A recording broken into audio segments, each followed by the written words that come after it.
This is the Overton Pod. Hello, Kanthan. We live in an amazing country, don't we? Go for it. Tell me more. I just thought I'd mention that. Here it is the middle of winter. Yes. And I've driven in here wearing a T-shirt and with the top down on the convertible, and life is good. Indeed. I did not drive here in the convertible on the basis that I don't own one yet, but must look into that, indeed. When you get to my age and you have a midlife crisis. Yes, and the wind can still blow through your hair. That's the kind of stuff you do, exactly, yeah. It's great. That actually reminds me, I think last week you put out a sort of tweet, a post asking for questions, and we didn't get to some of them because, as everyone knows, we get quite in the weeds on certain topics. I actually got very good feedback on that show we recorded on American politics last week. A lot of people really enjoyed it, felt the analysis that we were giving was not stuff they'd heard elsewhere, certainly in our media landscape. I think that there's a lot of people who actually get the fact that, it's the old trope that when America sneezes, the world catches a cold. Mm-hmm. And it's absolutely real. And, we're seeing it in terms of the economic fallout that's been happening over the past couple of days. Absolutely. A bit of a Black Monday, but I guess but yeah, it's a great idea to get to those questions. I think there were some good questions. Yeah, so we will do more American politics, obviously, before the election. There's some interesting stuff that's happening there, but we'll leave it for at least this episode. Absolutely. I think the interesting question, I'm just actually taking a look here. The interesting question was with regards to South Africa, and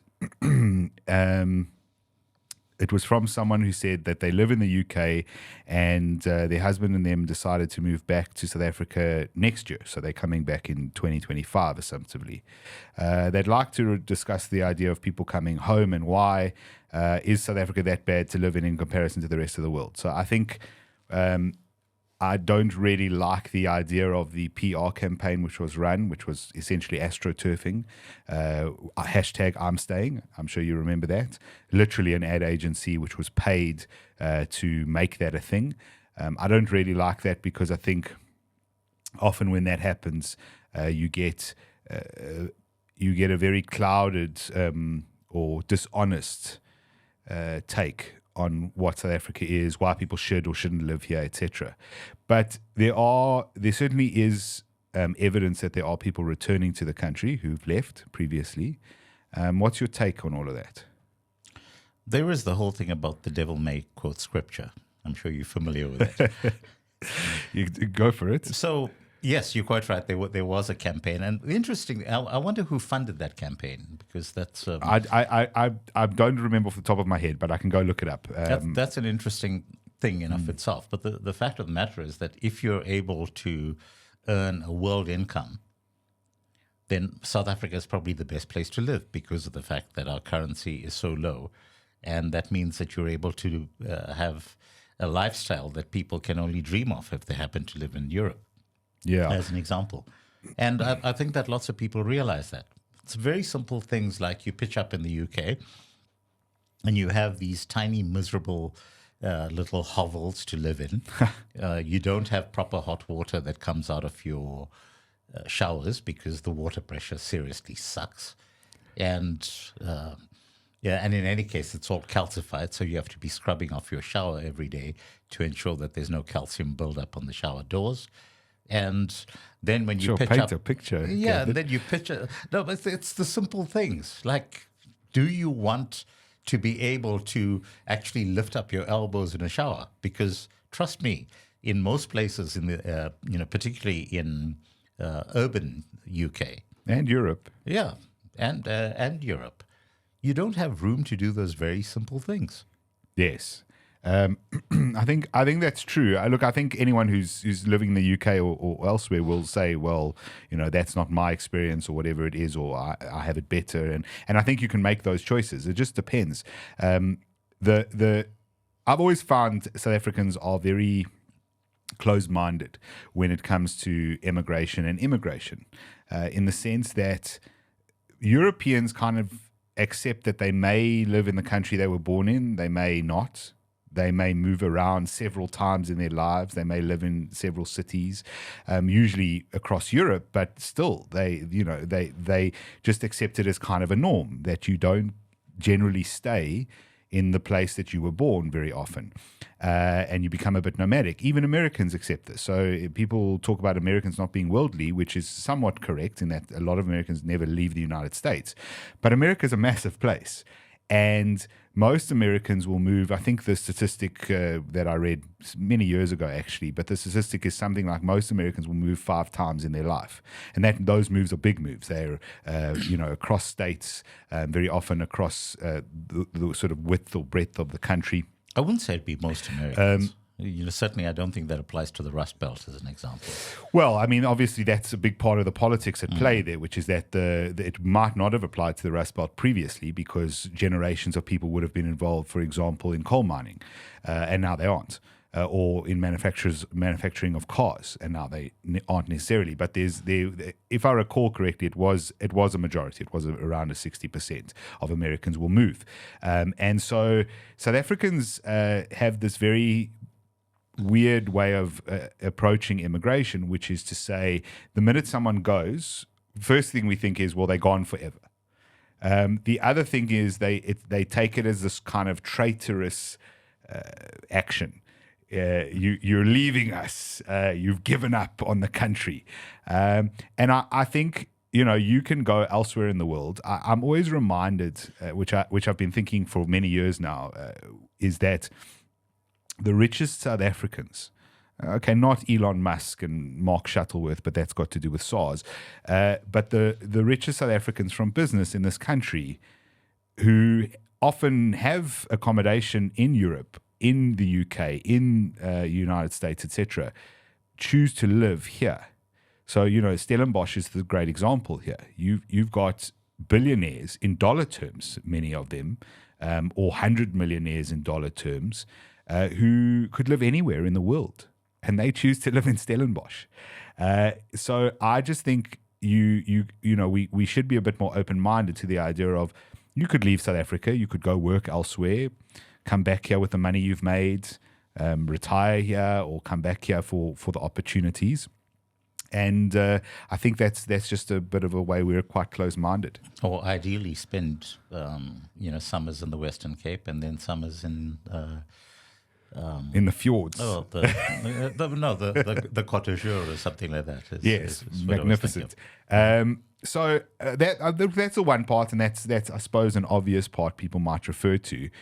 The other thing I find, which I think is interesting, is obviously when someone wants to leave any place, they will highlight all the negatives about that place, which is a rational thing that humans do. So, in South Africa, typically it's crime. I'm going to leave because the crime is really bad. But I think that's a handful of very vocal people. So as an example, you remember Ryan, who set up the studio pretty much, who is now working out in Ireland. And, he certainly wasn't in that category. He was in the category of, hey, I've got this opportunity. Let me head across there and see what it's like. I'm young. I can always come back. Mm-hmm. And he's, still very bullish about coming back home at some point, but he's having a great time out there. And I think that most people need to get their heads into that mindset. I mean, I've lived in the US for a few years. I lived in Italy for a few years. And I had a great time. And, would I consider going back to those two places? Probably not. Would I consider trying out some other place? Well, I've still got a kid to put through school, and I don't want to do that disruptive thing at this point. Yeah. Well, the thing I wanted to get to, because whether it's crime or my opportunities aren't particularly great there, or the opportunities one is the one that makes most sense to me. You go where the opportunities are, obviously, and we know as a country we've lost tens of thousands of professionals, people with skills, artisans, because they don't have the opportunity here because we don't have the economic growth. And that's really probably the biggest story of our economy over the last 2 decades. But when it's like, I'm leaving because of crime, or I'm leaving because of corruption, it always interests me a little bit, because you could move from a suburb in Johannesburg or Cape Town, where you may actually be safer, to a suburb in the United States where you may be less safe, or a suburb in the United Kingdom where you may be less safe. Now, you've got to contextualize this, but something that South Africa has done very well is we've gone, hell, we're a violent country. I'm not denying that we've got lots of crime and violence, but the problem we have is that South Africa is a massive place. So if I were to say to you, is it very, very violent if you live on some farm in the middle of the Northern Cape, 300 kilometers from Kimberley? I would argue there's probably no violence there. All right, let's leave farm murders out of the picture for now. If you are in if you live in Bishop's Court in Cape Town, and you're a multimillionaire and you are in one of these magnificent homes and your streets are patrolled by essentially militia who carry around semi-automatic weapons, are you unsafe? Now, I understand you've had to go to quite extreme lengths to make yourself safe, but are you unsafe? You're probably very, very safe in those types of areas. So again, it's all about context. If you are forced to live in a township, for example, and your option is to leave the country and live somewhere in the UK, then I would say you should consider that, because you would be much safer, because a lot of our crime, that's where it happens, in the townships, for example. So I think it's a context thing that often people don't focus on. We had the same thing happen in COVID. If you knew someone who was sick with COVID, then you thought everyone was dying of COVID, right? But if you just took a trip out to the shopping mall and saw all the people queuing at the door to Pick and Pay, you would quickly realize that it seems like most people are actually fine. And when you zoomed out even further and you started to look at statistics amongst actual numbers, you realized that you were being sold a bill of goods that wasn't the truth. And so for me, the image of South Africa is a bill of goods that isn't necessarily the truth. It can be the truth in some places. But the same is true for most parts of the world. Absolutely. So if you take a look at most of social media over the past 5 or 6 days, you would get the idea that the UK is burning. Which I want to get onto next, but let's not delve into the details yet. But I don't want to get into the details Yes, other than the fact but it's a great point. Other than the fact that I have a daughter who lives in the UK, and we speak almost every day. And I said, by the way, any of these riots near you? And she says, what riots? Exactly. And exactly. Yeah. Exactly. And I think that's true by and large. And someone else in a conversation made a point that rioting is pretty much a national sport in the UK, and that riots break out almost without exception every single summer because someone's unhappy about something. Someone is unhappy about something, and they find reason to actually do things about it. So, yeah, we can talk about that at some point. And well, it's the same as South Africa, right? We have service delivery protests somewhere in the country. Every day. Every day. And it's not just one, actually. It's multiple, usually. So on average, I think there are 3 service delivery protests somewhere in the country every single day of the week. And I don't know why we call them service delivery protests. They're riots. Yes, riots. Call them riots. It's because it's not load shedding. It's brownouts. Well, blackout, but brownouts, blackouts. Yeah. Blackouts is unscheduled. Brownouts is basically is scheduled. Yes. So this is such a good point about context, and it's again into the Overton, because it's exactly what you said. When your daughter goes, "What riots?" I would say, what nuclear meltdown at Chernobyl? Because at the end of the day, for the majority of the world, even at that time, how were you affected? You weren't. How do you remain affected 40 years later? You aren't. And so many of these things, it's so true on so many things. It's important, I feel like, when we because of the discussions we have, that we try not to be too reactionary about any singular event, which we do sometimes obviously focus on. But it's such an important point. So to the person who asked that question, we're coming back, is it a good idea? Is South Africa, a good or a bad decision? I would say neither. There's pros and cons. The country's still, for example, a violent place. But just like those tourists who go to Cape Town and have a wonderful time, and then unfortunately ask Google to direct them back to the airport after their great week in Cape Town, where they've had an incredible time, they haven't experienced any negative experiences. And then, unfortunately, Google takes them through the most dangerous parts of the Cape on the way to the airport, and they're, hijacked and mugged, and these terrible things occur. It's the same type of thing. And South Africans have become very good at compartmentalizing where the negative is and where the positive is, and how to try avoid the negative as best as possible. And obviously, that is in some respects related to I wouldn't say wealth, but just being middle class, I suppose. It is being middle class, very much so, because if you're extremely wealthy, then these are questions that don't bother you at all. Because Yes, not at all. you fly in with your private jet, and you have your private security that escorts you to wherever you want to go, and life is good. Yes. Whichever part of the world you happen to be in. Yeah. All right. So that's answered, I think. And I just thought an interesting sort of side point about how people view places to live. I've always been a little bit, non sort of dogmatic on this, in the sense that most of our lives are living in a house. And I can assure you, I haven't traveled that much, but I've traveled enough to say most houses are roughly the same everywhere in the world. They all have lounges, kitchens, bedrooms, and bathrooms, roughly. Agreed. In the UK, they might be quite small. Except, something that's relatively commonplace in most middle-class homes in this country is the idea of an ensuite bathroom, which is not the case in most parts of the world. Sure. Yeah. So we do have some luxuries here. Well, it's because of the fact that we have space, Yes. again, relatively speaking. Sure, but the point is you live in a house which is roughly the same, whether your house is in Johannesburg or Toronto or Brisbane or Tokyo.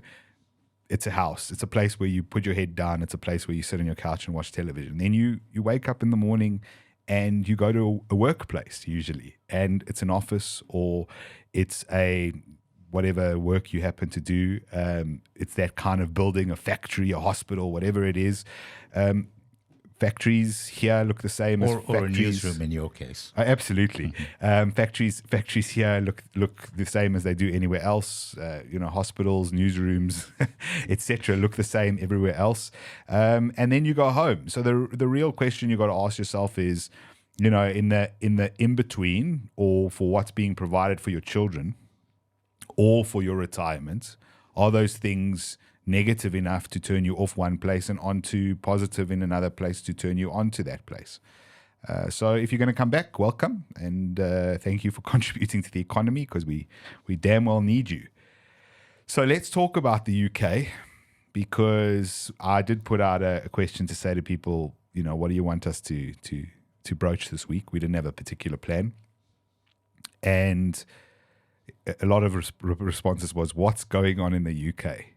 Which I take it to mean that a lot of people don't trust what the media is telling them about what's going on in the UK. And I know why, because a couple of days ago I Googled just to see what was being reported by the mainstream, because I try to get my news from multiple sources. And I was told by CNN that what's going on in the UK are violent protests which are racist and xenophobic. Okay, so that is what I was told. I then read that article and could find not much that proved racism, and even the xenophobia was tenuous. So they hadn't really got anyone on record saying anything particularly xenophobic. They just kind of said, well, the one side is this and the other side is that, therefore the one side must be xenophobic against the other. So that's what the mainstream reporting is. Do you want to lay it out from where this all started, the Southport stabbing, perhaps? So, look, that was a particularly brutal stabbing. Terrible. And, so you have effectively, it actually hurts to even discuss the thing. But the idea, if you want to find out about the Southport stabbing, just go out there and Google it, and you immediately get a sense of 3 children died. 3 children were killed. Yeah, basically murdered. And And clearly at that point, you have a community that says, we've had enough of this, and they decide that, they, I think almost every community would be completely outraged if something like that happened. And but my point is that this is highly localized. Okay. And yes, there are similar protests that happen on an ongoing basis in many parts of the country. But to do the thing that we usually do, which is to step back and take a look at what's actually going on out here, and you actually need to go back about 8 years. You need to go back to 2016, where a couple of things happened. The one is that were completely unexpected from the point of view of people who are trying to set up this globalized world order. The one thing that happened was Donald Trump got elected. And the other thing that happened was Brexit. And both of those were things that were completely unexpected from the point of view of everyone who's been striving to build this globalized society with open borders, dissolving of national identity, and so forth. And I think it's important to say that those people are on both sides of the political aisle. Yes, absolutely. So it's not a case. It was never in the UK, for example. It wasn't a case of Blair wanted to do this and David Cameron didn't.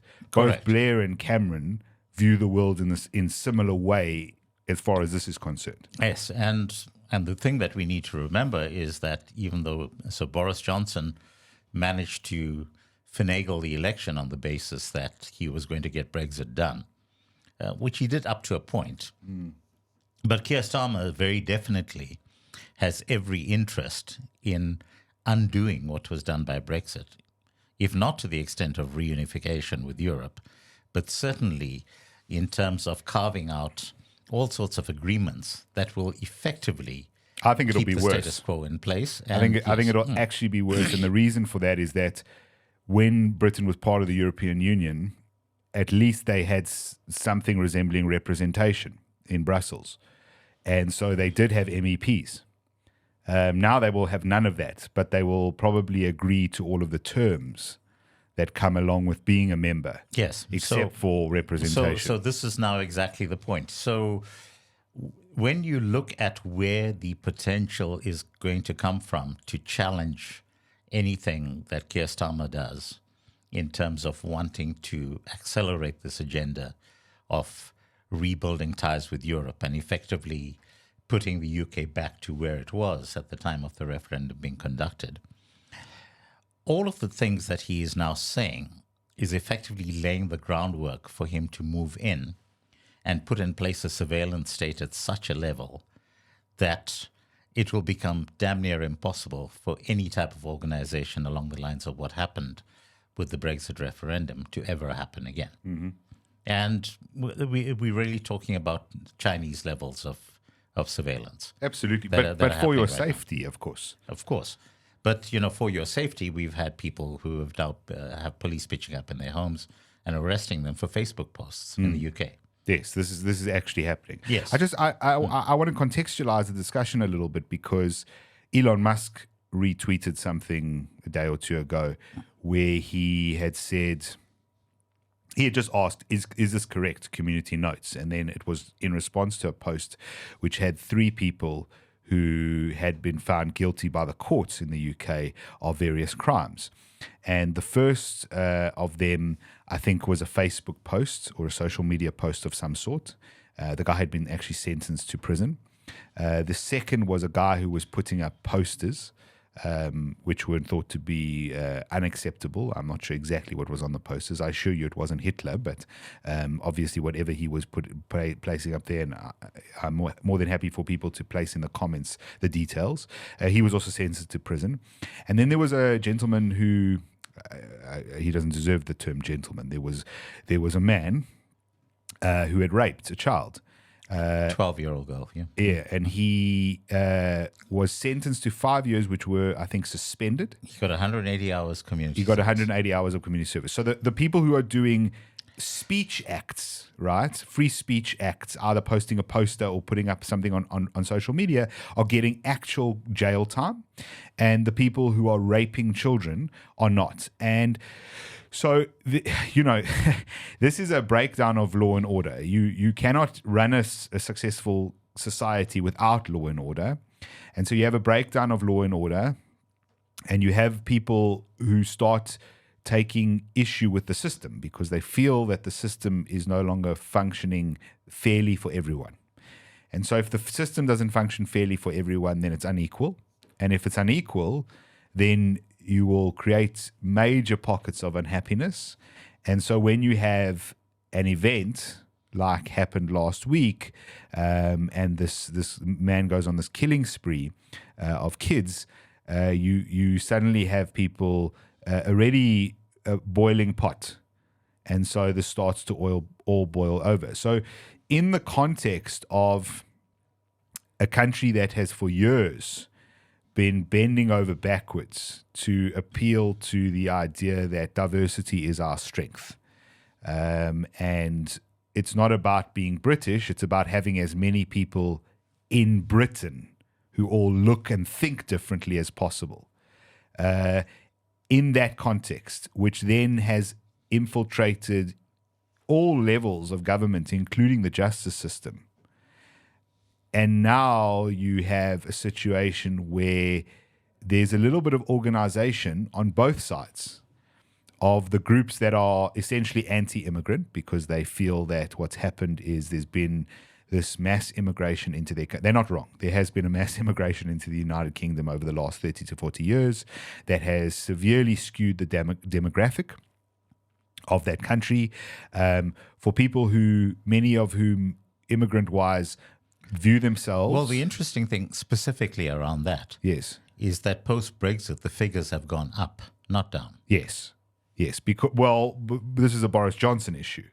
Yes. Because Boris, goodness knows what happened to Boris. I mean, Boris was meant to be the next Maggie Thatcher.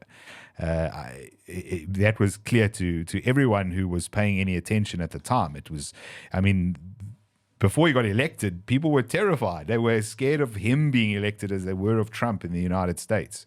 And then he didn't fulfill almost anything. Nothing he did was conservative, put it that way. And what I was saying is that you sort of have people who are either immigrants or are children of immigrants who do view themselves as British. So I don't want to take that away from them. But they view themselves often as something else before British, whether that be their religion, whether that be their original ethnicity. And so, you know, the big lie for me is America was the sort of first kind of melting pot, that kind of idea that was sold. And the big difference in the United States was that when America brought in a whole bunch of Irish people, for example, when it was a major area for immigration for Irish folks, Irish people did dominate certain areas and were very much known as the Irish, so to speak. But they did integrate into America and became American Irish, not Irish American. The point is that you had a common vision, you know, which was life, liberty, and the pursuit of happiness, which was essentially what the American dream was meant to be all about. And we're all pulling in the same direction. Yes. So if you were pitching up in the United States and you bought into that idea of life, liberty, and the pursuit of happiness, then you pretty much were able to assimilate into that society very quickly. The problem comes when, as you say, you have people who pledge allegiance first and foremost to something else. Might be their religion, it might be a particularly fixation on dietary habits. Who knows?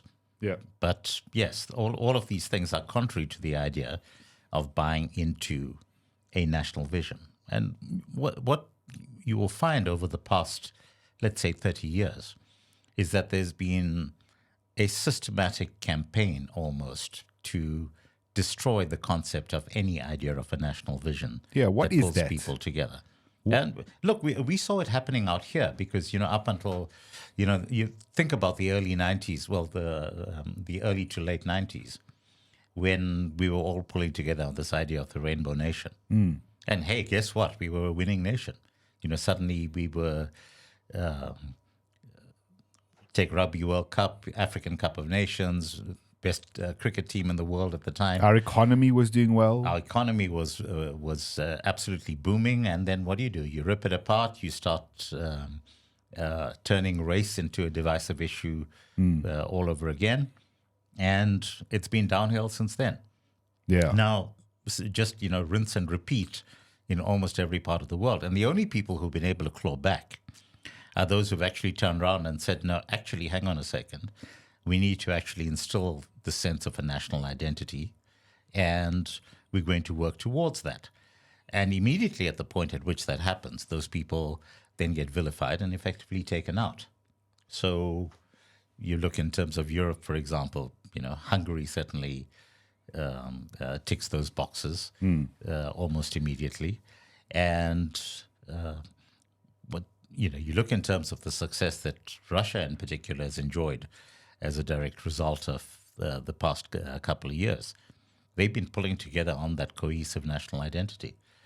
Look in terms of what Modi has managed to do in India and, turn that economy around and get them to overtake a lot of the European economies in a relatively short space of time. Mm-hmm. And they'll be on track, within the next 30-year period to outpace the US as well. Why? Is it something to do with that particular narrative that they're speaking about? I think so. The Chinese have always had that. Yes. Even though China is an incredibly diverse country, people are surprised when they walk through all of the major cities and they see churches and they see mosques and a fair amount of synagogues as well. But what pulls them together is this idea that we're all Chinese. Now, Japan has lost the plot around that and they're falling apart. Yeah, it's fascinating, and I think the one I like most in the examples you've given, and I could add a few more. I mean, the Middle East is another example of where this is taking place, where people who haven't lost their national identity, where nationalism hasn't been demonized as some sort of terrible idea, are just being successful. The reason I like Hungary is because obviously if you Google Viktor Orban, you will be told that the man's a fascist, a dictator, all these terms. But if you spend a little bit of time reading deeper, you will find out that he's been democratically elected. There is no claim that he stole the election or rigged the election. There's not even by tinfoil hat people. So unlike the United States, there's not even a word or a whisper of that. So he's been democratically elected. He's incredibly popular. So his approval ratings are well north of 65, 70%, if I recall. Very, very popular, very well regarded. And Hungary has done very well as a country, as a whole. And if you go look at him talk and the things he says, he's not a radical at all. He sounds like a politician from the 90s. It wouldn't be weird to hear sort of. He sounds like a Clinton type Democrat. That's what basically. I was going to say. It wouldn't be, and in fairness, or a George Bush Senior, who, there wasn't that much difference between those two people. There used to not be that much difference for those two people competing at that POTUS sort of level, exactly because you have to capture your base, which is left or right, but then you have to capture the center, which is usually independent. And so Viktor Orban is a great example of this, and the country's done quite well. Bukele?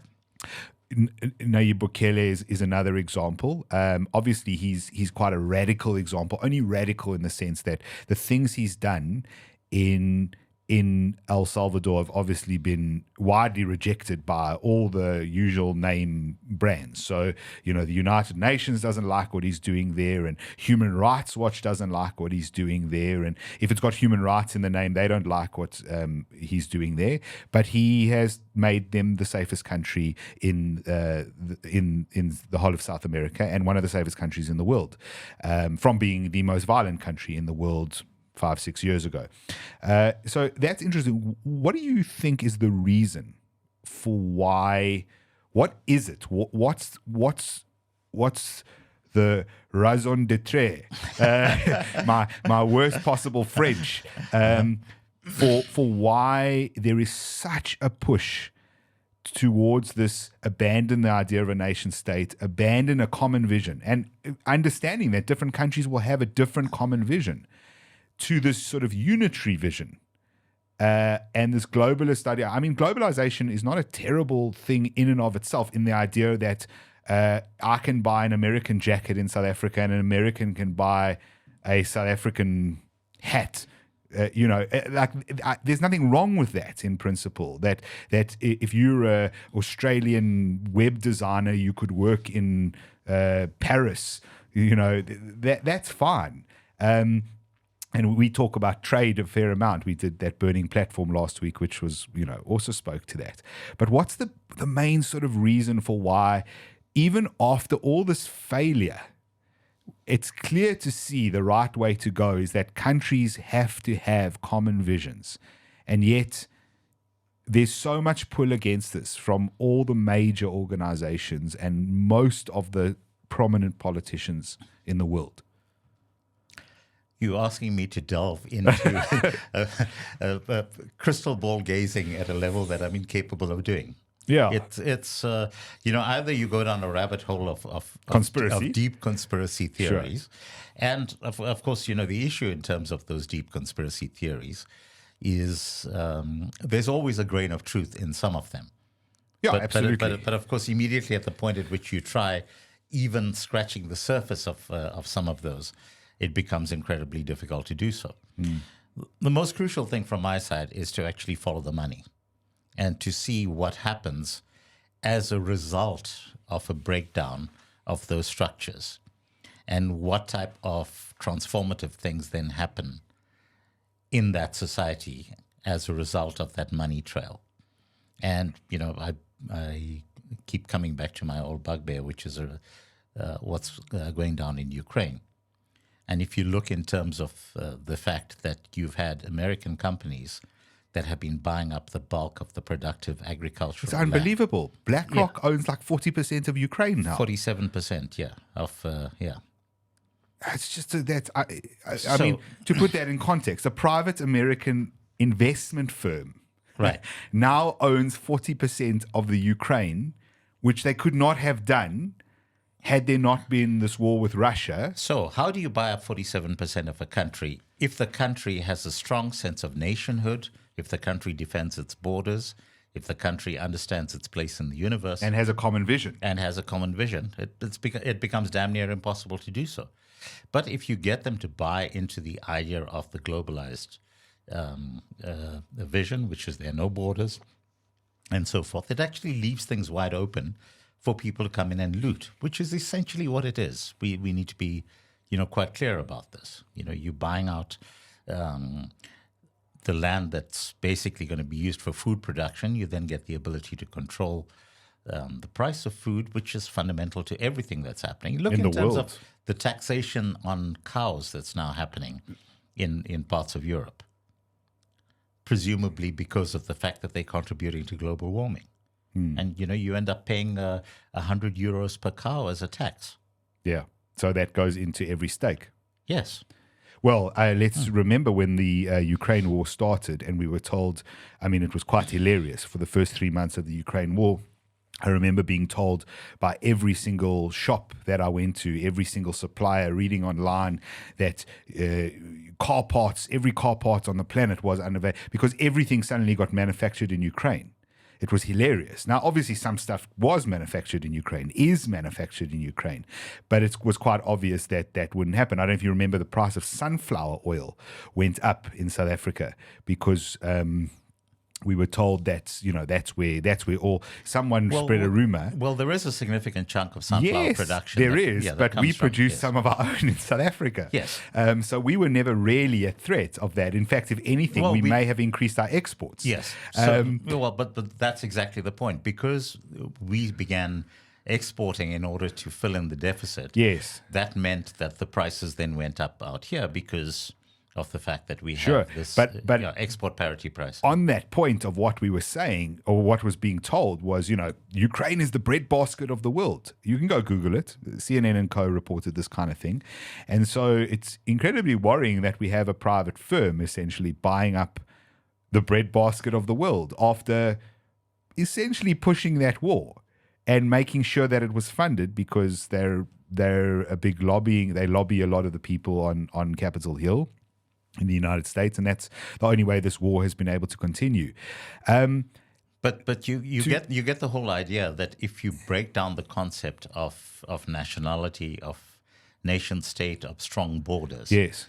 it basically leaves you ripe for that looting. So I want to propose a hypothesis, because obviously there's the ideas that there's a cabal running the world. I don't buy that, and the reason I don't buy that is because of complexity.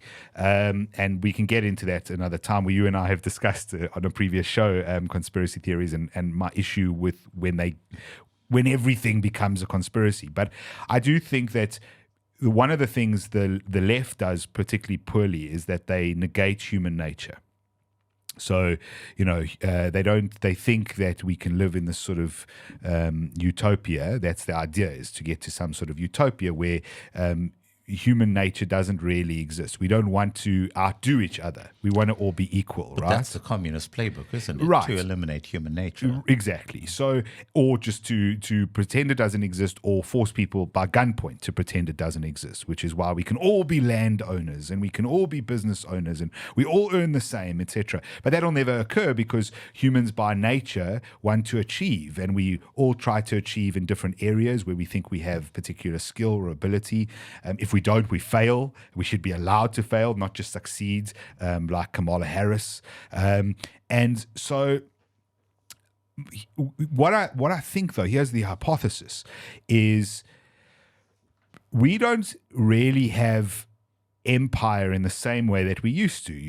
If you, in the old model of empire, I'm talking 500 years, 1,000, 1,500 years ago, you can go back to Helen of Troy, and you can, in the idea of conquer, Caesar, etc.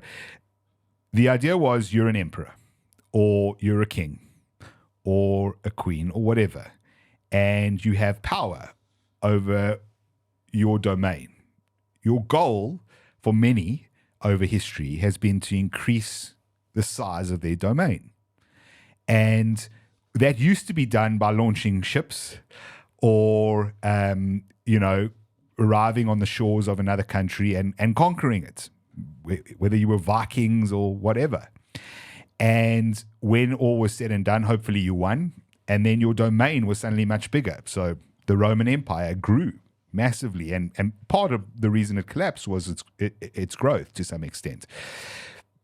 These days we don't really do that, because we've kind of said, colonialism bad, and one country sort of occupying another country, ruling another country from afar. We don't do that anymore. We're above that.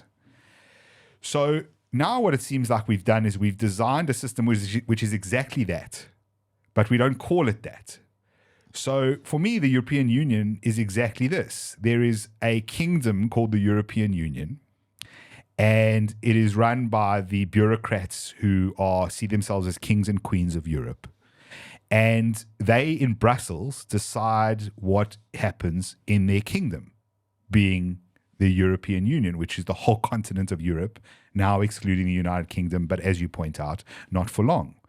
And globalism, in the World Economic Forum model, is the idea that we create a central set of beliefs and rules, which we will all decide at Davos every year amongst all the kings and queens who meet. And then the rest of the world will follow this. And that is our domain. And so it's a form of kind of conquer, without the violence, perhaps, although you could argue there's significant violence occurring as a result of it. And I mean, what do you think of that as a sort of idea? There is this particular tendency that people have when they fall into the aura of power, Yes. that they become seduced by it. And I'll give you, very simply, Exhibit A right now is Gaten McKenzie. That's going to be a controversial take. No, it's a controversial take. But and look, And I'm not saying this in any way to be dissing the guy. Frankly, I think that he's been doing an excellent job as Minister of Sports.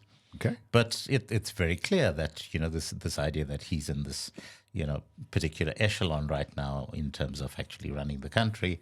And there is a sense of, I'm now part of this team.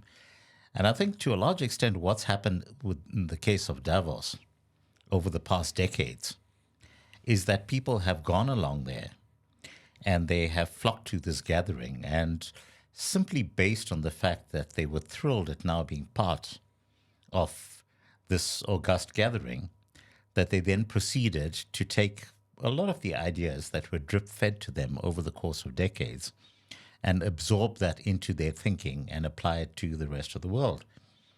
And it's something that you have to actually admire because it calls for long-term planning and it calls for subtle indoctrination on an ongoing basis that tells people this is the way in which you need to steer your country. And I think many people have remarked on the change that occurred in Mandela from the time that he first went to Davos. And, how the country kind of shifted direction in a relatively short space of time along a particular economic trajectory. Do we now, to a large extent, represent in South Africa, in terms of the current government, a lot of what Davos has been building up to over the past decades? I think the answer to that is yes. Because, a lot of what you're hearing from both sides of our coalition government, let's not call it a government of national unity, both sides of the coalition government, they're buying into the idea of the green revolution. They, very much against the idea of exploitation of our natural resources. They do want to be, playing by the World Trade Organization rules, the new rules, the rules-based order, and so forth. We drill these things down, kind of closer to home, and these big economic concepts. I think at a philosophical level, what I try to do is to reduce it down to the level of my home and my family. And someone pitches up at my house and says, hey, I'd like to buy all of your water pipes. And we're going to give you this massive amount of money. Okay. And I say, sure, that sounds like a good deal. Here, take my water pipes. And then for the rest of my life, I'm ending up having water tankers pitching up and supplying me with water for which I'm paying for the privilege.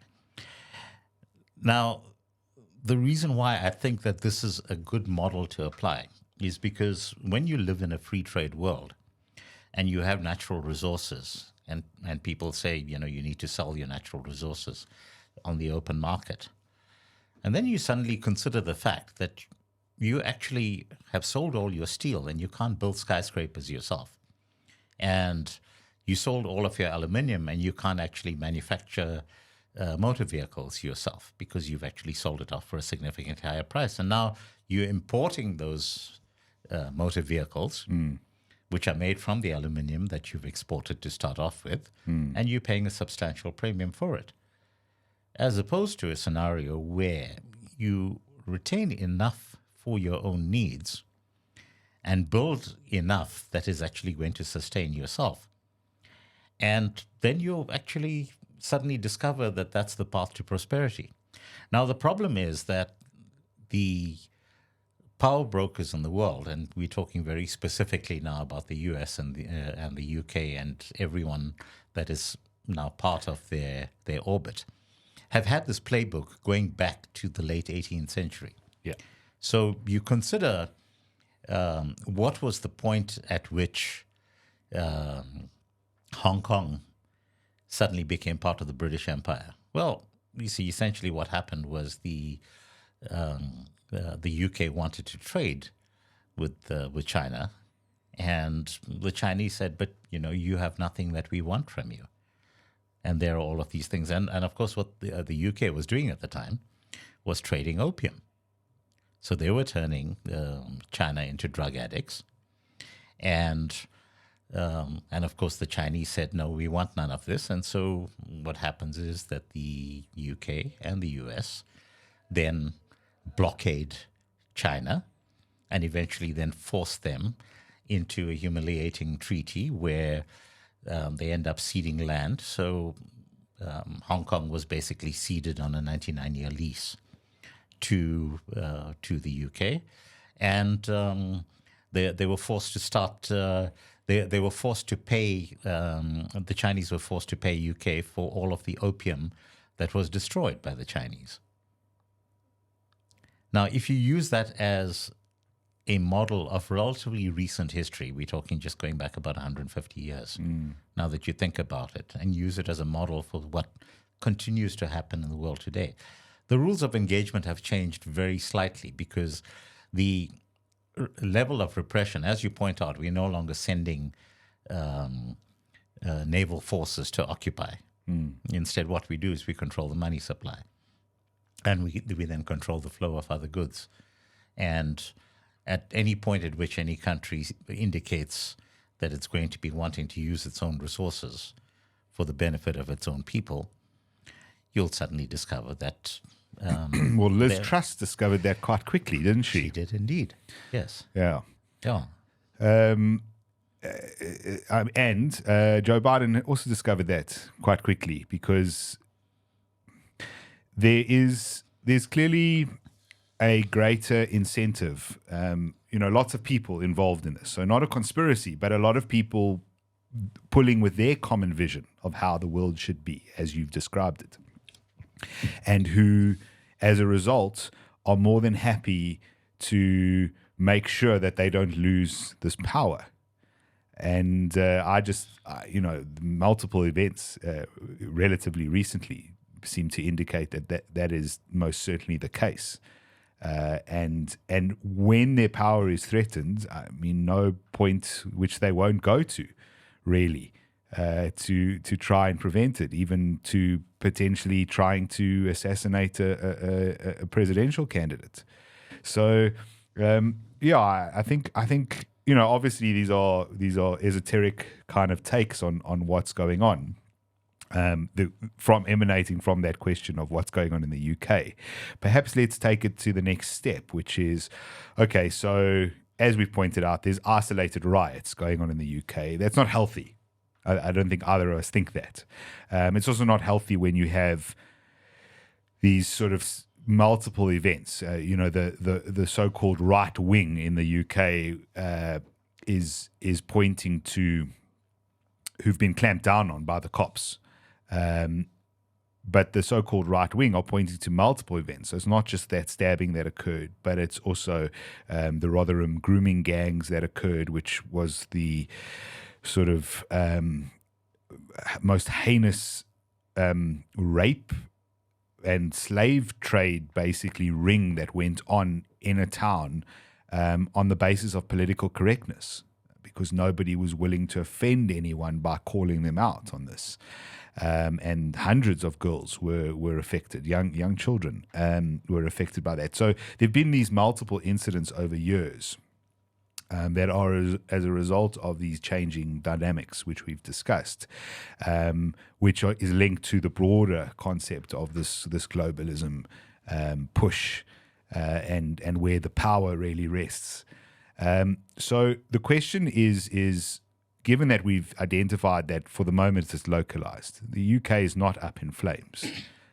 Just as, yes, the stock market in the US crashed, had a mini crash this past week, but it will recover. But the crucial thing that one needs to realize is that all of these things are happening in places where there is even the slightest potential of a desire to reclaim a national identity.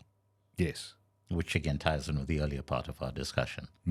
And if you want to know the underpinnings of why these things flare up, where they do flare up, and then you look at the disproportionate responses in terms of actually quelling anything that happens on and the targeting side. one side far greater than the other. The disparity there is mad. Yes. But as long as you can, create that constant sense of undermining any attempt to build a strong nation state once again. If you want to look for the heart of the problem that we have, that's where it drills down. So my concern is that while we agree that this is localized for now and it will be quelled and it will be dealt with in a very heavy-handed manner, and I agree with you that the surveillance state is only going to get worse. Again, I must refer back to COVID. Initially, they told everyone to stay at home, and everyone did stay at home. And then after a couple of weeks, people were like, I don't know about the staying at home thing. And so then they introduced penalties. There weren't penalties in the beginning. I don't know if anyone recalls that. But in the beginning, they didn't need to. They just asked you to, and most people did. This is globally. But as time went through, there were greater and greater penalties for violating. The same with mask wearing. It was the same type of thing. And then the vaccines. When the vaccines were originally released... Remember, the idea around the penalties was to make examples of people. Yes. And to make very public examples of people. Well, there was that, and there was forcing a certain way of doing things. So, the injections, the vaccines, which I prefer to call injections, were originally released. There were no mandates. In December of 2020, when they were... essentially started to be rolled out, and they were properly rolled out January, February, March of 2021, there were no mandates. People were lining up to get stabbed in the arm. No problem. But they were told that if you have this, you will not get COVID. Absolutely. But after which was a lie. After things started to fall apart, what then happened as a result was, instead of saying we admit an error here, we admit that there's a debate about efficacy or whatever the discussion needed to be. Instead of saying that, they said, if you work in X or Y job, you have to have it. Or if you want to travel anywhere, you have to have it. And some places said it's not a choice, every citizen has to have it. And some places went as far as saying the children have to have it. And this is the same type of thing. I think that it will become particularly authoritarian. So any person who raises kinds of issues around the problems which have caused the unrest in the United Kingdom will be clamped down upon heavily. The amount of thought policing that is going to take place over the coming years is going to make Orwell seem like a walk in the park, 1984. But the problem I find is that you can only push people to a certain point. And the worry I have is that at some point, the blowback doesn't look like a few isolated riots in the United Kingdom. The blowback starts looking like an all-out civil war. Now, that's not there yet. But if you carry on pushing people like this, I worry that that's where it will be. I don't know if you think we'll never get there, or if we'll moderate before that. So the interesting thing that's happening right now is we need to touch on this economic meltdown that happened earlier this week. So we're now talking about this on Wednesday. So it was 2 days ago, Monday. Japan basically had its worst trading day going back to 1987, which was, time of Black Monday, you might remember. And there have been repercussions around the world, massive shedding of value on almost every exchange around the world. Yes. I've been looking in terms of my Don't look, Kanthan. That's a rookie error, man. Listen, you must understand that I have a very kind of philosophical approach to this stuff, because this is stuff that's outside of my control. There's no point in my panicking about it. So, I just, kind of sit back and I try and, make predictions in terms of which way it's going to go and that kind of stuff. But so I think, just to touch on it very briefly, one of the reasons why this thing suddenly went pear-shaped is because Japan decided to raise their interest rates. Yep. And the simple act of Japan raising their interest rates meant that Japanese money, which was relatively cheap compared to American money, meant that people could buy money, could borrow money in Japan and then invest it on the U.S. stock market. Yep. And they kept doing this because, the profits that they would then derive from the rise in terms of their holdings in the US were enough to offset the money that they were paying back to Japan in terms of interest rates. So Plus perhaps healthy profit. yes, so Japan raises its interest rates. What happens when you raise interest rates is that it stabilizes your currency. Your currency then appreciates in value. So it ends up being a perfect storm because you're now needing to pay higher interest rates in Japan, but your dollars are worth less When you bring them back to yen. when you bring them back to yen, and so that ends up being a mess of note. The more interesting thing that no one is talking about is the current U.S. economic growth rate. So, if you look in terms of the current U.S. economic growth, most people will tell you, the U.S. has been recovering very strongly, and the stock market is performing brilliantly, and more. Sorry, Joe Biden, is that you? and more to the point, and there's 2% economic growth.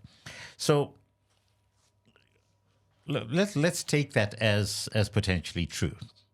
All right, that you currently have 2% economic growth, but then you drill down and ask yourself, where has this economic growth been coming from? And that becomes the kind of fascinating point, because your economic growth is, basically an increase in terms of the productive capacity of your country. So let's, just kind of put it down into simplistic numbers. And let's assume that each of those percentage points of economic growth is $1 trillion. Okay, so let's say that the U.S. economy is now showing an uptick in terms of its productive capacity, because there's now $2 trillion more in terms of productive capacity than there was in the previous year. Except you then step back and realize that $4 trillion has been injected artificially into this economy by printing money. Yeah, more than ever in history. More than ever in history. So you pull out that $4 trillion,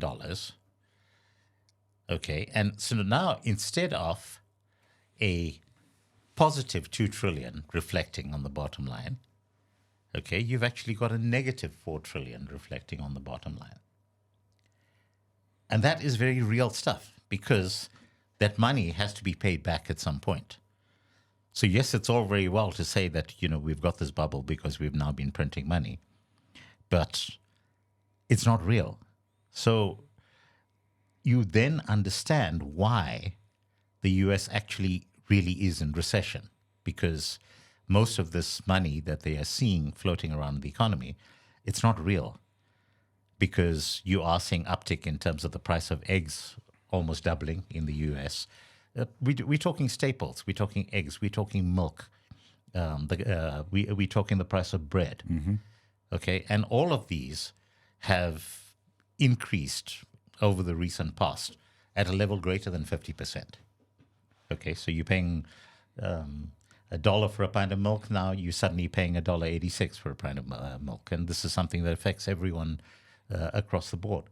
Then you have Joe Biden's employment figures, okay, which shows that there's been a constant uptick in terms of employment, and he says our employment figures are now at the lowest level they've ever been. Coming from where? Well, 43% of those are government employees. So, the money that's being printed has in fact been going back into that.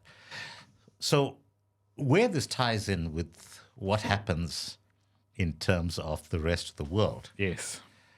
Because fundamentally, in order for you to be able to maintain the level of chaos that's necessary to keep these systems alive, the simplest way to do it is to pay people.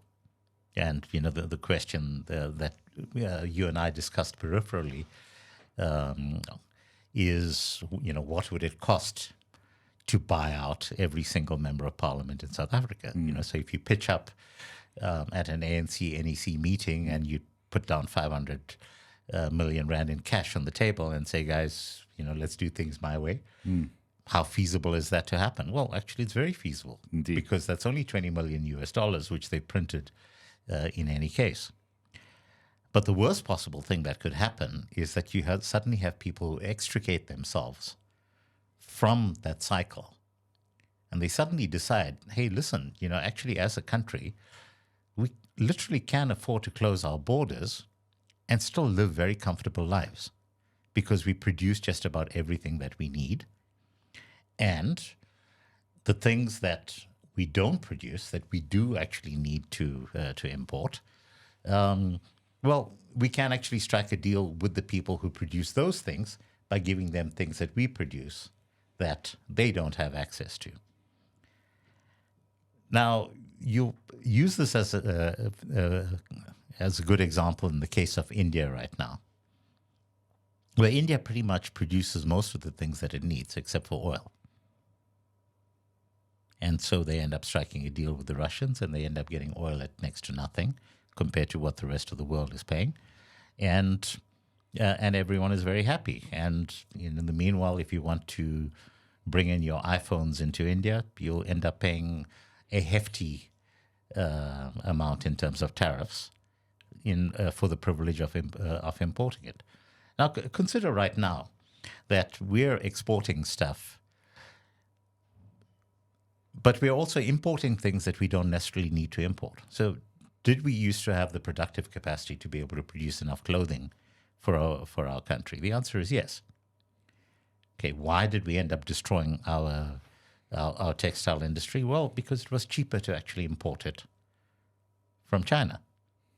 But the fact of the matter is that if you consider the overall cost and the negative hit on the economy in terms of the loss of those jobs and the fact that all of those people now effectively end up being on welfare and our overall GDP ends up declining as a direct result of that. It wasn't worth it. It wasn't worth it.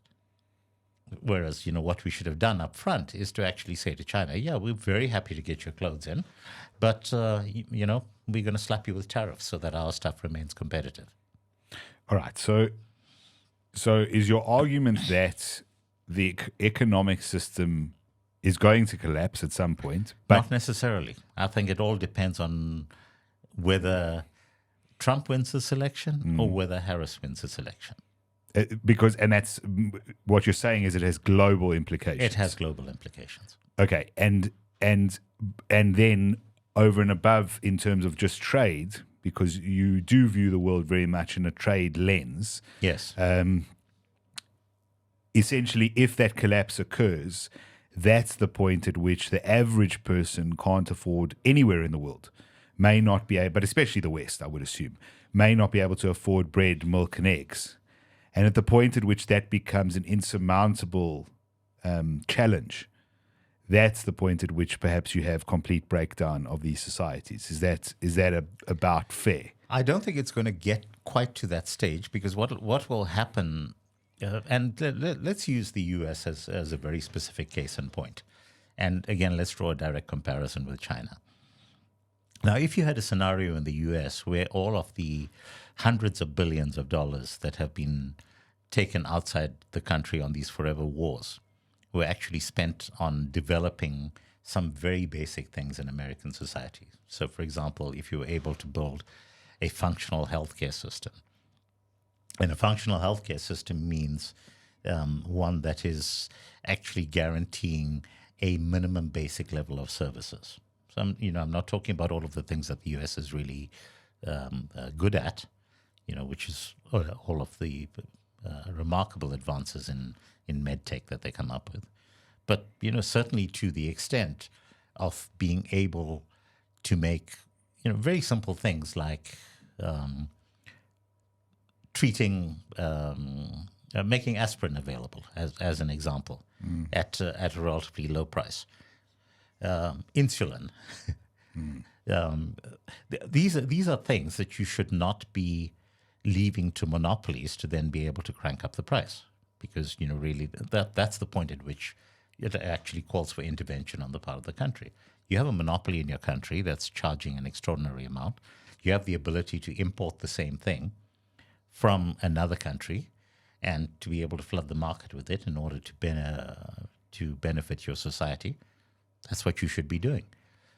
Levels of public transportation, for example. Why is it that the road network in the US is crumbling? The rail network is almost non-existent. Remember, these were things that the US actually gave to the world at large. If you just go back. The railroad is just go back a major 100 part years. of how the United States developed. Yes, It's the reason certain cities are where they are. It's literally where the railroad went through. exactly. And so you had the Union Pacific Railway, and then further north you had the Canadian Pacific Railway, which was basically linking the Atlantic with the Pacific, and everything along its path ended up benefiting as a direct result. But if you were not spending hundreds of billions in other parts of the world, and you were actually plowing that back into getting your own stuff together, does the US have the productive capacity to sustain itself and to actually be a profitable country? Yes, absolutely. The US is, I think people don't understand the scale of just firstly how large the US is, secondly how many resources the US itself actually has. Does it have the capability to feed its entire populace and feed it well and still make a profit exporting to the rest of the world? Yes. And do they have a head start on the rest of the world in terms of its intellectual capital environment, like Silicon Valley and so forth?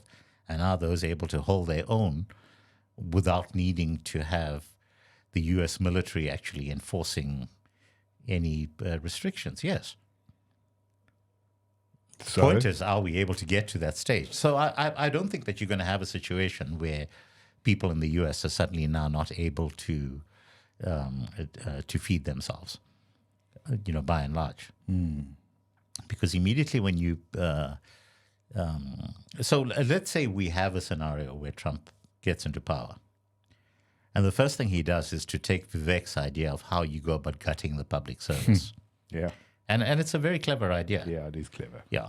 So, and if he does that, and immediately all of those resources that are currently being poured into the U.S. governmental structures actually get ripped out, and the U.S. actually suddenly once again becomes the global home of capitalism, I think that you're going to see amazing things coming out of that country. Okay, so you've given quite a treatment to the economic side of things, and I can't really argue with that.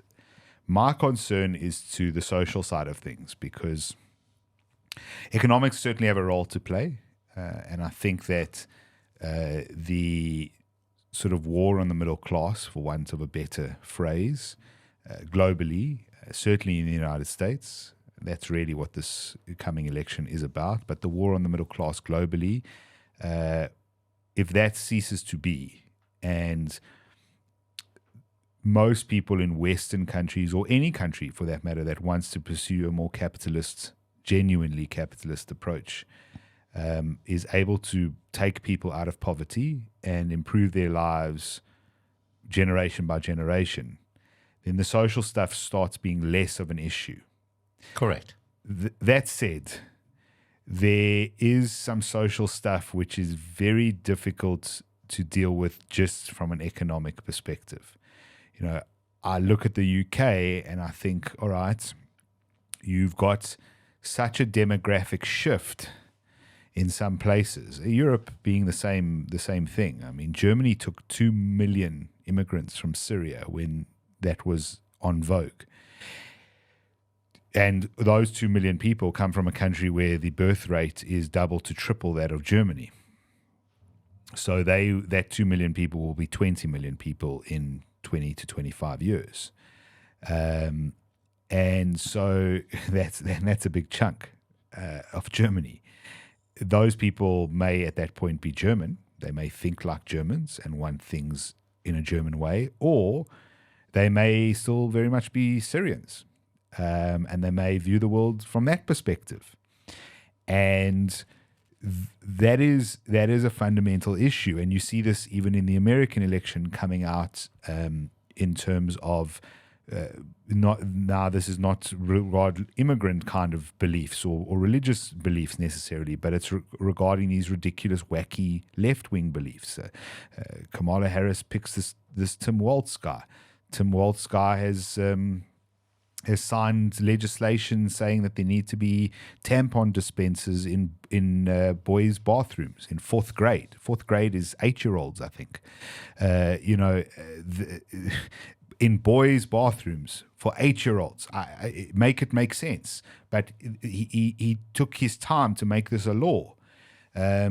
He believes in kids being able to access these drugs that basically suspend and destroy puberty and make you sterile for the rest of your life and anorgasmic and all those other things, which have been banned in several European countries now and stopped in the UK. So those kinds of social issues, which have created massive levels of division. The idea that we currently have, with the thing we've been dealing with for the last 20 years, that everyone is a victim. And we do the victim Olympics, and we have to figure out who's the biggest victim. And if you are higher on the victim hierarchy than the next person, then you get some sort of power over that person. And so you get to kind of leverage that. And that just creates more division within a society. And so I worry that, economics aside, you talk about a place like Japan. One thing Japan has done quite well is that because they are exceptionally xenophobic, and I use that as a positive term. In other words, they believe that they are Japanese. They don't want to be anything other than Japan or Japanese. They like their culture. Their culture is thousands of years old. They want to carry on practicing their culture, their way, for the next several thousand years. So they don't let in many immigrants every year. Well, but the immigrants that they do let in, if you prepare to become Japanese, they actually end up welcoming you. So but it's still, the numbers are in the hundreds, not even in the thousands. The numbers are in the hundreds. But then you consider the fact that there are not many people who are willing to go the whole hog in terms of moving. It's like a conversion into another religion, right? You've actually got to be a true believer. Yeah. So when I was in Japan a few years ago, ended up meeting a fellow African who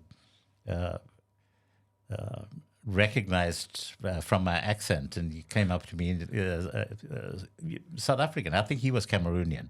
And he said, I lived in Johannesburg for a while, but I left there because they're too xenophobic. and he now lives in the Harajuku district in Tokyo. He speaks Japanese like a native. He's living his best life, thoroughly enjoys it. And it's all good. Yeah, so but that's that's the integration thing we spoke about earlier. Yes, but that again was always the strength of the United States. Yeah, so because they had waves of immigration. My worry is that no longer occurs. Yes, and my worry is that so you have this problem, and we're seeing this repeated. So in the United States, it's not necessarily about immigration. Obviously, there's a massive immigration problem there in terms of illegal immigration and how generally those voters end up voting, although I think we probably won't be alive, but I think the Republicans will have the last laugh, because I actually think that South Americans who've come into the United States illegally will vote Democrat for the first 2 generations, and then I think the third generation will be conservative as hell. So I think in 60 years' time, those illegal immigrants, if the Democrats get it right and make them citizens, which is what they've been trying to do since Obama, I think it'll be funny, because in 60 years' time, those people will probably end up as the staunchest Republicans. But in America, you see it playing out in a left-wing politic type of identity politics, all of these ideologies that have taken hold of the Democrat Party specifically.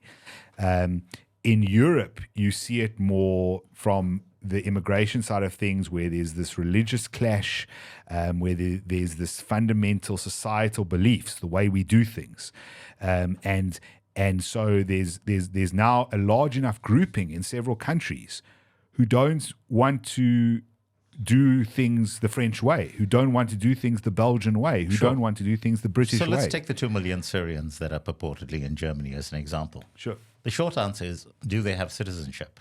Well, if they do, then you've got a problem. If they don't, you don't have a problem. You deport them. And who has deported anyone in the last 30 years, Kanthan? Well, I think we are getting at scale. Yeah, I think we are getting to the stage now in terms of countries that have been flooded and seeing the fabric of their society coming apart at the seams, that there will be enough of a support base. And look, let's be very clear. Okay, let's take Farage as an example. If you look at the results of the last election, was he significantly better than the Lib Dems in terms of his overall support across the population? Yes. Does he have, less than 10% of the seats that the Lib Dems have? Yes, because that's the way in which it's structured. But consider that you have a plurality of people right now in the UK who support Farage's standpoint in terms of what to do with illegal immigrants. Ditto in the case of Marine Le Pen in France. Ditto in the case of the AfD in Germany. Have all of these parties been steadily growing their bases? And has there been a desperate quest on the part of those currently in power to keep those people from getting into power? So what we see happening right now in the US is actually replicating itself in many other parts of the world. To some extent, it's exactly the same thing that's happened in KZN, where there was a desperate need to keep Zuma out of power at any costs. Yeah. So you think there's a political solution to this, ultimately? I think that if you have a scenario where there is a party that gets into power on the basis of we're going to kick out the immigrants, they will then be able to effectively address the problem. Perhaps. Are they going to be able to get into power? I think the answer to that is no. There's enough forces that are marshaled against them right now to try their damnedest to keep them out, and that means, Farage is a fascist, Orbán is a racist, or swap them whatever around. words you want. They're usual. They're all interchangeable labels. Yeah. But fundamentally, recognize demographics is destiny, and you have 2 million Syrians whose religion says they're not allowed to use contraceptives, whose religion says they're not allowed to do abortions, and you have 2 million, and then you have millions, and whose religion says they must have as many kids as possible. Yes, exactly. So, and then regardless of your resources. And then you have millions of Germans who've spent generations building smaller families so that they can give them more. They can give them more, and is that a business model that's likely to succeed in the long term? No. So the only way that you ensure that your culture survives is you have to ensure that anyone coming and joining your culture has to assimilate. Yeah, and maybe that's the political solution. I haven't heard anyone, because deportation is one thing. The problem with that is that many of these countries have kind of anchor baby laws, which is to say that if you have a child, once you're in the country, your child becomes a citizen. And then really, it's difficult to kick you out, and you can't kick the child out because they're a citizen. That's stabbing. But that's a touchy-feely thing. I didn't expect you to be saying that, John. I'm just saying what the rules are. Yes. I'm not saying whether they're right or wrong. I'm just saying those are the rules. But those rules can be rewritten. I mean, the thing in terms of the, let's say we agree on the concept of birthright citizenship, which is, and my particular view on this is that if you were in the country legally, then birthright citizenship should be a given. Yeah. But on the assumption that you enter the country illegally, then it shouldn't be a given. And there are noted exceptions. So, for example, if you happen to be born in the United States, based on the fact that your parents are working at the United Nations, you don't have birthright citizenship. So, I know of South Africans who were born in the US, but they don't have the right to claim citizenship because they were vice versa. I know of Americans who've had kids in South Africa who were diplomats, and because they're diplomats, even though the child was born in South Africa, the child is considered American. Correct, yes. And is an American citizen. But what I'm saying is I'm not sure that solution, it may work in some countries, Britain, for example, I think has a problem. I don't think it's likely to start in Britain, but is there a possibility that it could start in France? I think so. What about, so the Britain example, what about something that says, okay, we need to assimilate. We have to all see this country roughly in a similar light. You see, assimilation is possible if you do it kind of like one step at a time. Yeah. And, I'll give you a very specific example. If you are making a cream sauce, you'll generally add your cream kind of one drop at a time as you're stirring it. Yeah. Otherwise, it separates. Yes, otherwise it separates. Yeah. Okay, so have they missed the boat on adding it one drop at a time? Exactly. Perhaps? Yeah. When you added one drop at a time. You're not giving me solutions here, Kanthan. I'm worried the UK is going to end up in a real civil war at some point, and that's my concern. My concern is that we end up assuming the political solutions fail, assuming the assimilation fails. We agree that what's going on in the UK right now is isolated riots. My concern is continue this for 20 to 30 years. And what you end up doing is having two hardened sides in a similar way to what happened in Northern Ireland. And then those two hardened sides actually go to war against each other for the country. And so, in the case of the UK, if we take this hypothetical, if one side wins, you get Britain back. Have you noticed that in Ireland over the past few days there have been Protestants and Catholics standing side by side, absolutely, against immigration? Yep. And so you've answered your own question. Well, I haven't. Yeah. I'm worried that that's going to happen on a large scale, and that's the future of the world. And I don't want it to be the future of the world because means. But it's the future of the UK. It's not going to happen in our part of the world. Yes, it's not. I agree with that. It's because, as I've said many times, it gives me great comfort that Boers and Muslims have guns in our country. Right, and Indians. Let's perhaps. Well, most of those Muslims are Indian, but yeah.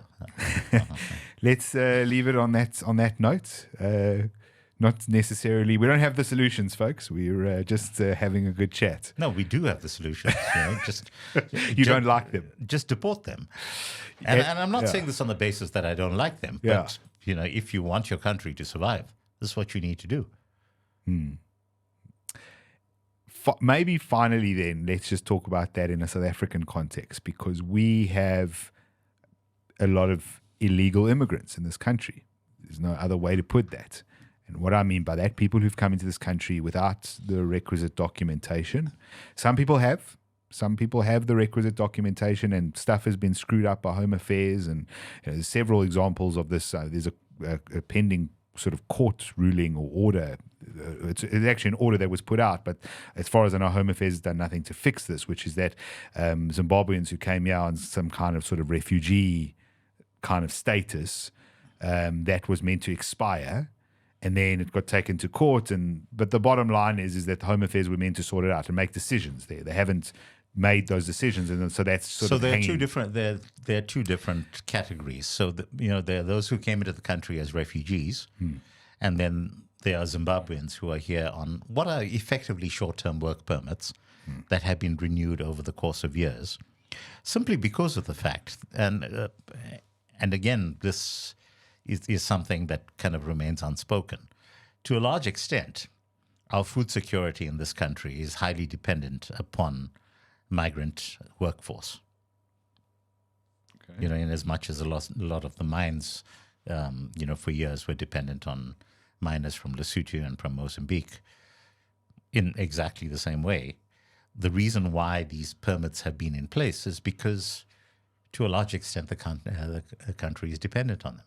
Now, what's really needed is to have an assessment of this stuff that's actually data-driven, and to then frame policy based on the very real needs. Sure. And let's not get into the weeds though. I'm talking about, let's talk about the people that don't have any papers, whatever they were. I'm talking about people who are here illegally from whichever country they're here. Let's not single out Zimbabweans and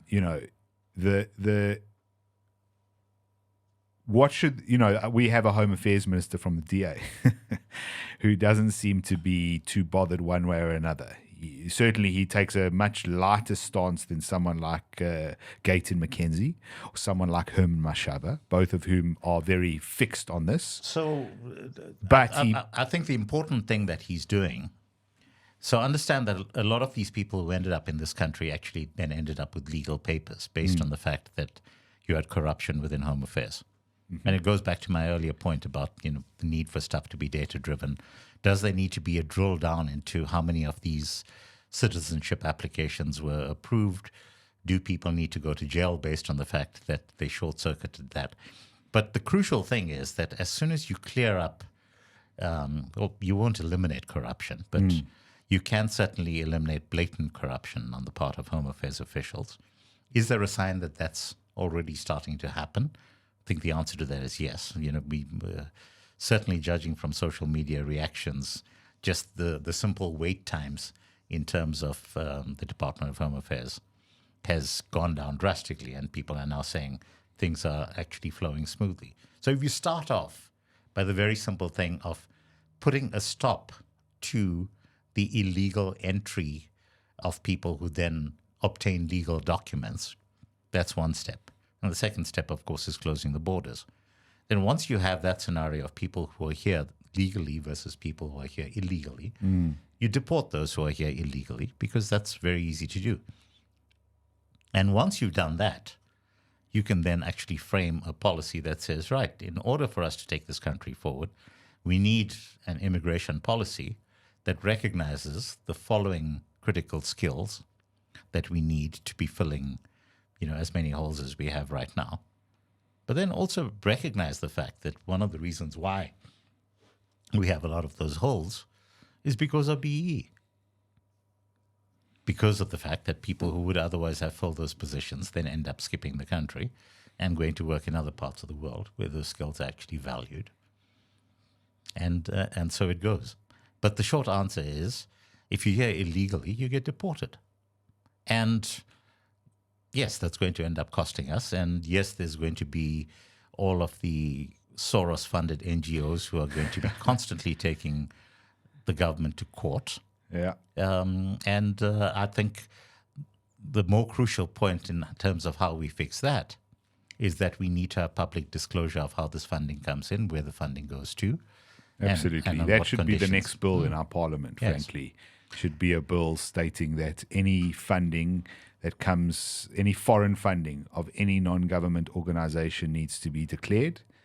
You basically put in the same laws that the US has that says that, foreigners are not allowed to come in and influence our political discourse. Absolutely. Or our justice, or our discourse of justice. Well, our justice system, I'm afraid, has already been bought out by BlackRock. But, let's not go into that. Perhaps a discussion for another day. Let's call it there. Cool. Thank you very much. Well, I never know where we're going to go. But at least we answered one question from... Well, two. We did the South Africa, should you come live in South Africa? And we did the what's happening in the UK. I think from a very zoomed out perspective, because that's, it's if you want to go see photos of people throwing petrol bombs, it's online. It's online. You're welcome. You're welcome to go see that. You just really need to remember that most events are localized, and it's important to try and pass out the information from those events that's important. So there are definitely important things happening in the UK. You can glean information from those riots, but those riots in and of themselves aren't the story, in my opinion. Are we on the same page there? We're on the same page. Thank you, as always, for watching. We would like you to like and subscribe the podcast. So if you listen on a podcast app, just subscribe. If you're watching this on YouTube, hit the like button and also subscribe. As always, that will immediately alert the complaints department that you are very unhappy with the show, and we will pay no attention to your concerns. Thank you so much for listening. We'll catch you next time.